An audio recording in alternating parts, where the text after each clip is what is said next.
So, some of the things that we wanted to do with Dementium II over the first Dementium game was kind of focus on the weapons. Now, you'll notice that there's a big difference between the melee combat in Dementium II. With the Shank, for example, there are the 3 strikes, which is kind of similar to the first game, but the third strike is a more powerful kind of lunge, and there's more of a timing element required to basically pull it off.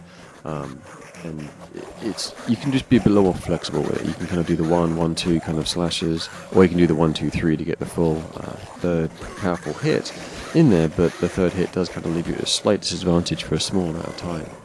So it's up to you if you want to use that. But to that compared, I think Dementium the Ward is a big improvement in my mind. And something else that helps give you that kind of feedback is how the enemies react to it, not only with their animations. They have different animations based on how powerful you've hurt them, basically. So a small hit will obviously have a small animation, and then a large thud with a sledgehammer, for example, may knock them to the ground. And then that's accompanied by unique audio as well. So that really plays into how satisfying and how effective you're being with your weapons, which is, I think, a big deal.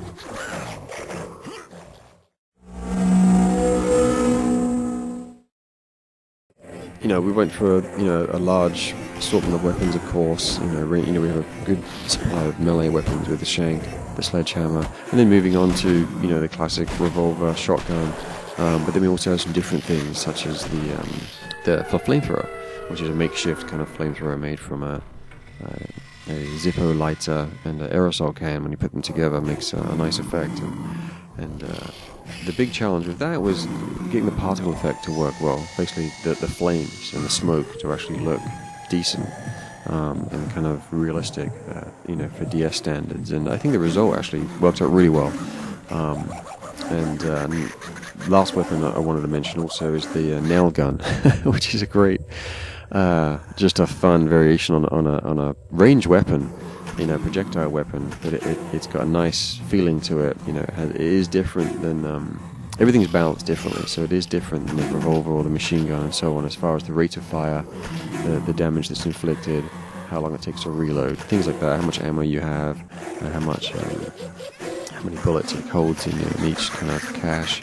So that's a fun weapon. It's one of my favorites. Is the nail gun.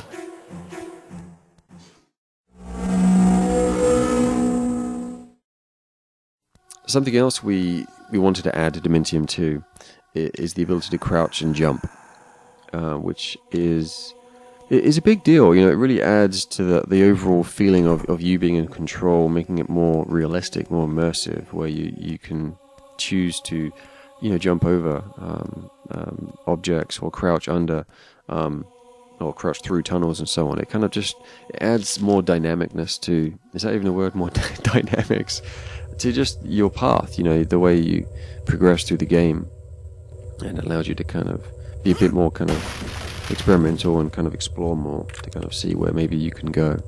So it added a lot of sense to your freedom in the game, which is good. The big challenge with that was how we'd implement it, how we'd actually allow the player to crouch and jump.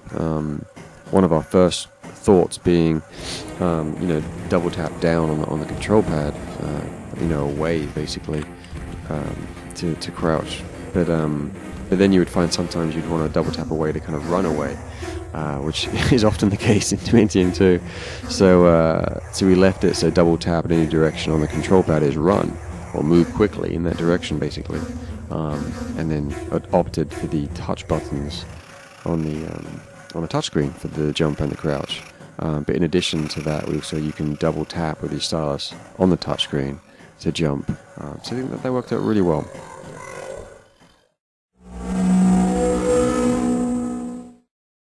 One of the big improvements we wanted to make with Dementium 2 are better save points and just how the player is able to do that. So there's manual saves littered liberally throughout the game.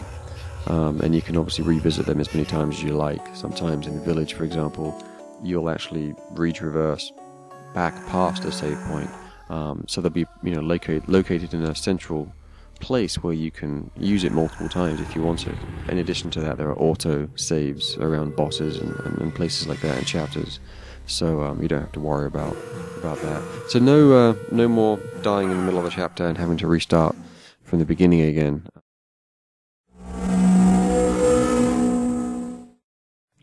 And one of the big visual differences we wanted to go for with Dementium II is in the environment. In Dementium 1, you are very much, in just one location, and 90% of that location you're inside dark, corridors in the hospital. With this, we wanted to start the game off in a similar kind of setting, but this time you're in a dirty prison instead, kind of turned into a mental kind of, hospital type place. But then pretty soon you get to go outside, not only to the kind of courtyard of the prison, but also later to the Pelf village, the snowy kind of village, which is just a huge dramatic difference visually from the other part of the game. So and then there's a third area of the game as well, which is quite different from that. And then in addition to that, of course, we have the hell dimension that you're transported to randomly throughout your journey through the game. So it really does present pretty tremendous amount of variety, and it's less cookie cutter. Every step you take is pretty much uniquely built and textured by the artists, and the difference is just night and day. It's a huge improvement over the Dementium Award.